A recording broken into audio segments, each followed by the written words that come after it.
नमस्कार बंधुरा आमार चैनल स्वादमहले सकलके स्वागत। आज आमी एकटा नतून रेसिपि आपनादेर सकलेर साथे शेयर करे नेब आर सेटा हलो लाउएर पायेस।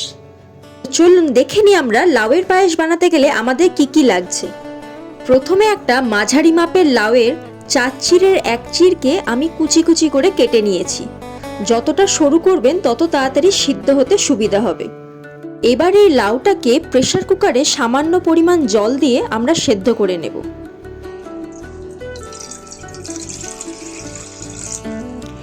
এরপর এতে আমি সামান্য পরিমাণে লবণ অ্যাড করব।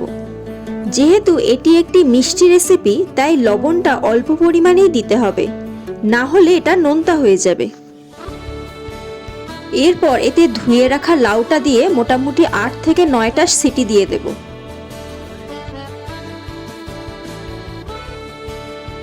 প্রেসারে ততক্ষণ লাউটা সেদ্ধ হোক, আমরা এগোই পরবর্তী স্টেপের দিকে। এবার একটি পাত্রে আমি নিয়ে নিয়েছি 500 ml এর মতো হোল ক্রিম মিল্ক। এরপর দুধটা ফুটে আসলে এতে দিয়ে দেব একটা তেজপাতা আর গুঁড়ো করে রাখা এলাচ। এগুলোকে মিশিয়ে নিয়ে আরো কিছুক্ষণ আমি লো ফ্লেমে দুধটাকে ফুটিয়ে নিলাম।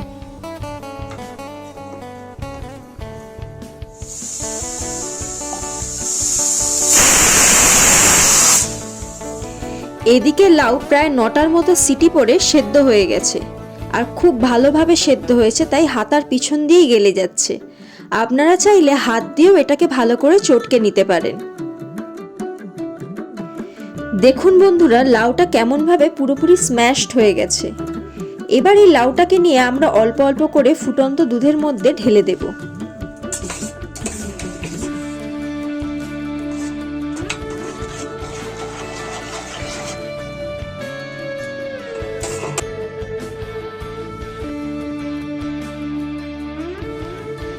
এরপর নিয়ে নিয়েছি 1 কাপ পরিমাণে চিনি। এবার এটাকে এই লাউয়ের পায়েসের মধ্যে ভালোভাবে দিয়ে মিশিয়ে নেব। আপনারা চাইলে এই চিনির পরিমাণটা কম বা বেশিও দিতে পারেন, মিষ্টি যে যার স্বাদ মতো খাওয়াই ভালো। এরপর এতে আরেকটা ইম্পর্টেন্ট জিনিস অ্যাড করব, যার ফলে এই যে পায়েসটা দেখছেন পাতলা সেটা অনেক গাঢ় হয়ে যাবে, আর সেটা হলো চালের গুঁড়ো। আমি এখানে 3 টেবিল চামচ পরিমাণ চালের গুঁড়ো নিয়েছি।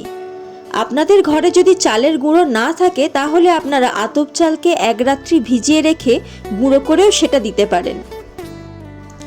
এই চালের গুঁড়িটাকে জল দিয়ে ভালো করে একটা পেস্ট বানিয়ে নিতে হবে।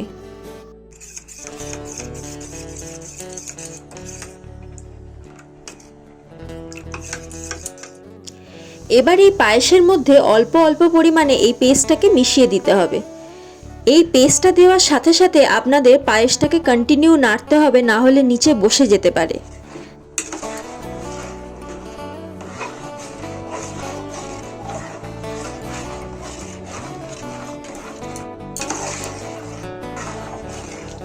দেখুন বন্ধুরা, আপনারা হয়তো বুঝতে পারছেন আগের থেকে কতটা পরিমাণে ঘন হয়ে গেছে এটা।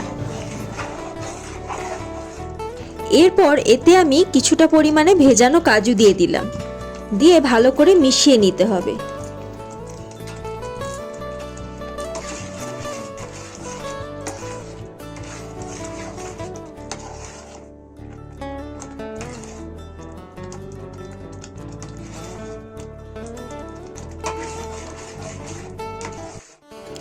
এবারে আমাদের লাউয়ের পায়েস পুরোপুরি রেডি। নামিয়ে সঙ্গে সঙ্গে খেতে অতটা ভালো লাগবে না, কিছুক্ষণ রেখে এটাকে ঠান্ডা করে খেতে বেশি ভালো লাগবে, বা আপনারা চাইলে ফ্রিজে রেখেও খেতে পারেন।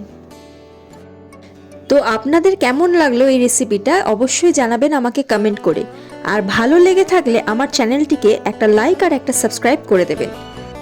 আজ আসি, দেখা হবে আবার নেক্সট ভিডিওয়ে। টাটা।